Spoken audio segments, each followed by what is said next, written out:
प्यारे विद्यार्थियों, आप सबको बहुत बधाई, क्योंकि आप 7वीं कक्षा से अब 8वीं कक्षा में आ रहे हैं। पिछले साल की आपकी मेहनत का ये परिणाम है कि अब आप नई कक्षा में प्रवेश पा रहे हैं। पिछले सत्र में आपने जितनी भी शिक्षा ग्रहण की वो ऑनलाइन माध्यम से की। आप मोबाइल के माध्यम से, ग्रुपों के माध्यम से अपने अध्यापकों से जुड़े रहे और आपके पास होमवर्क के रूप में अध्यापकों ने भी काम जो भेजा वो इसी ऑनलाइन माध्यम से भेजा। इस ऑनलाइन माध्यम में हम एक दूसरे के पास बैठ के नहीं बल्कि दूर बैठे बैठे ही अपना काम कर रहे थे। आपके परिवार ने इसमें आपकी पूरी सहायता की, क्योंकि आपने जो भी काम किया वो घर पर रहकर किया। अब इस साल भी अभी तक क्योंकि स्कूल बंद हैं तो इस वजह से आप जो भी काम कर रहे हैं वह घर पर ही कर रहे हैं, यानी कि ऑनलाइन माध्यम से ही अपनी पढ़ाई को जारी रखे हुए हैं। परंतु जिस प्रकार से पिछले साल आपने मेहनत की, इस साल भी मेहनत करते रहिए। जिस तरह से आपने रुचि लेके पिछले साल पढ़ाई की, उसी तरह से इस साल भी पूर्ण रुचि के साथ पढ़ाई अपनी जारी रखिए। 7वीं कक्षा में विज्ञान विषय में हमने बहुत सी छोटी छोटी बातों को सीखा जो कि हमारे ज्ञान में वृद्धि करती हैं, हमारे जीवन में कहीं ना कहीं वो उपयोगी होती हैं और भविष्य के लिए भी वो हमारी सहायता करती हैं। पिछली बार जो हमने विज्ञान विषय का आरंभ किया था वो आपको ध्यान में होगा, वो पादपों में पोषण से किया था। पादप यानी कि पौधों को पोषण कैसे मिलता है, कैसे वो जीवित रहते हैं, कैसे वो अपना भोजन बनाते हैं। इस तरह की छोटी छोटी बातें हमने वहाँ पे सीखी। उसके अलावा हमने यह भी सीखा कि मौसम, जलवायु तथा जलवायु के अनुरूप वस्तुओं का अनुकूलन किस प्रकार से होता है। हमने जाना था कि मौसम बदलते हैं तो उसके साथ साथ हमें अलग अलग प्रकार के कपड़े भी इस्तेमाल करने होते हैं। जैसे गर्मियों में आप सूती कपड़े इस्तेमाल करते हैं और सर्दियों में हमने पढ़ा था कि हम ऊनी कपड़ों का इस्तेमाल करते हैं, क्योंकि ऊनी कपड़े हमें सर्दी से बचाते हैं, हमारे शरीर को गर्म रखते हैं। अब वहाँ पे ये जो छोटी छोटी बातें हमने सीखी थी, यहाँ पे भी 8वीं कक्षा में वो काम आएंगी। इसी वजह से पिछली कक्षा की जो भी ज़रूरी बातें हैं वो आपको एक बार दोहरानी ज़रूर चाहिए। यहाँ पे 8वीं कक्षा में इन्हीं सब चीज़ों से संबंधित हम फसल उत्पादन एवं प्रबंधन के बारे में जानेंगे। फसलें कैसे उगती हैं, वहाँ पे हमने एक पौधे के बारे में जाना। यहाँ पे हम ऐसे बहुत सारे पौधों को एक फसल के रूप में उगाएंगे और वहाँ पे देखेंगे कि किस तरीके से वो जो पिछली चीज़ें हमने सीखी थी, पिछली बातें हमने सीखी थी, इस साल भी प्रभावकारी हैं, कैसे वो हमारी सहायता करेंगी। आपने भौतिक एवं रासायनिक परिवर्तन के बारे में भी पढ़ा था, जिसमें हमने देखा था कि बर्फ़ पिघलती है तो उसमें परिवर्तन आता है, कैसे चीज़ को गर्म कर देते हैं तो उसमें किस प्रकार के परिवर्तन आते हैं। इसी तरह की छोटी छोटी बातें हमने वहाँ पे पढ़ी थी। उन्हीं का थोड़ा सा और बढ़ा हुआ रूप हम देखेंगे कि कैसे हम वस्तुओं को अलग अलग प्रकार से बांट सकते हैं। किन वस्तुओं को हम धातु कहेंगे, कौन सी अधातु होती हैं। इस तरह की चीज़ें हम उन्हीं चीज़ों को आगे बढ़ाते हुए सीखेंगे और हम देखेंगे कि भौतिक परिवर्तन और रासायनिक परिवर्तन कैसे वस्तुओं को बदलते हैं, कैसे कोयला बनता है। इस तरह की चीज़ों के लिए आप उत्सुक होंगे जानने के लिए, तो आपकी ये उत्सुकता 8वीं कक्षा में पूर्ण होगी। हम जानेंगे कि कोयला किस प्रकार से बनता है, पेट्रोलियम कैसे बनते हैं, पेट्रोलियम से अलग अलग प्रकार के पदार्थ जैसे पेट्रोल, डीजल, प्लास्टिक आदि भी निकाले जाते हैं। इन सब के बारे में भी हम इस कक्षा में सीखेंगे। और जैसा मैंने आपके साथ बात की थी कि ऊनी कपड़े हमें गर्म रखते हैं, हमारे शरीर को गर्म रखते हैं, इस वजह से हमें सर्दी कम लगती है। और जो गर्मी का एहसास होता है इसको हमने जाना था कि ऊष्मा कहते हैं। क्या आप किसी दिए की तरफ देखते हैं या चूल्हे में जल रही आग को देखते हैं तो क्या आप वहाँ से ऊष्मा महसूस करते हैं? क्या आप उसके बारे में और ज़्यादा नहीं जानना चाहेंगे? क्या आप यह नहीं पता लगाना चाहेंगे कि वस्तुएं जलती क्यों हैं और वो किस प्रकार से जलती हैं? इसके अलावा भी आप देखेंगे कि कुछ वस्तुएं जलती हैं तो वो है पीले रंग की ज्वाला उत्पन्न करती हैं और कुछ वस्तुएं जलती हैं तो वो नीले रंग की ज्वाला उत्पन्न करती हैं। अब यहाँ पे मैं शब्द ज्वाला इस्तेमाल कर रहा हूँ।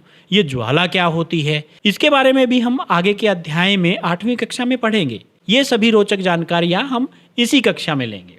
7वीं कक्षा में हमने पढ़ा था कि पौधे भी जनन करते हैं और वह नए पौधे बनाते हैं। हमने पढ़ा था कि किस प्रकार बीज अंकुरित होते हैं और नए पौधों में परिवर्तित होते हैं। और हम यह भी जानने की कोशिश करेंगे कि ऐसी वो कौन सी इकाई है, कौन सी छोटी सी चीज है जिससे पौधे का या जंतुओं का शरीर बनता है।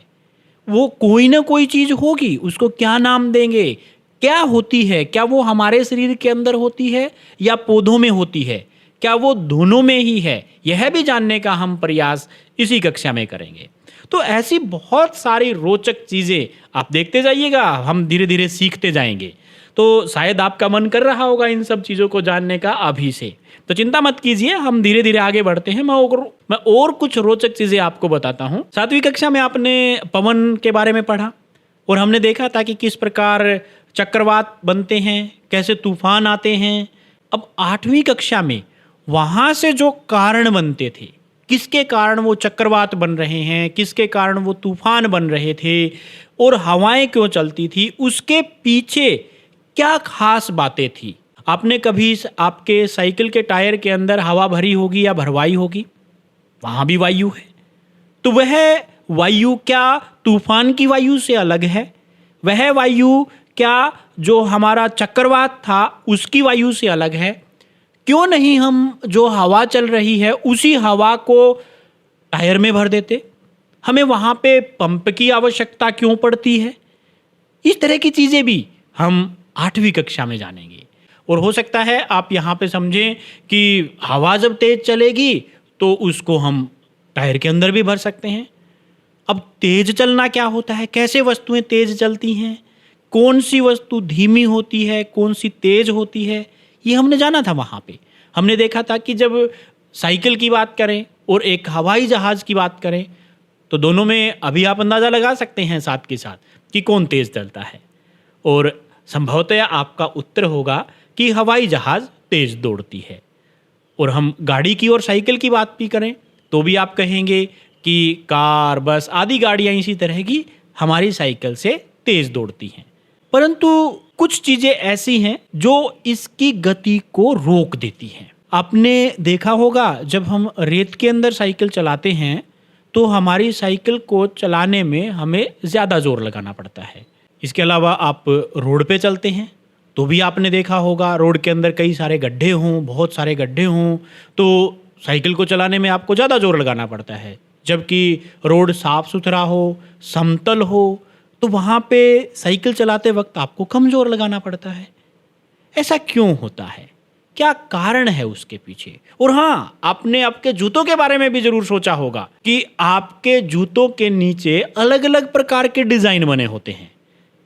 वो डिज़ाइन क्यों है, क्यों ज़रूरत पड़ती है हमें उन सब डिज़ाइन की, वो सब भी हम इसी कक्षा में जानने का प्रयास करेंगे। तो है ना बहुत रोचक चीज़ें 8वीं कक्षा में। चलिए मैं एक दो चीज़ें और आपको बताता हूँ। आपने पिछली कक्षा में यानी कि 7वीं कक्षा में विद्युत धारा के बारे में पढ़ा था। हमने देखा था कि किस प्रकार सेल से जोड़ने के कारण विद्युत बल्ब जल उठता है और विद्युत धारा के चुंबकीय प्रभाव को हमने जाना। हमने देखा था कि विद्युत धारा को जब किसी तार में से प्रवाहित किया जाता है तो वह चुंबक का रूप ले लेती है।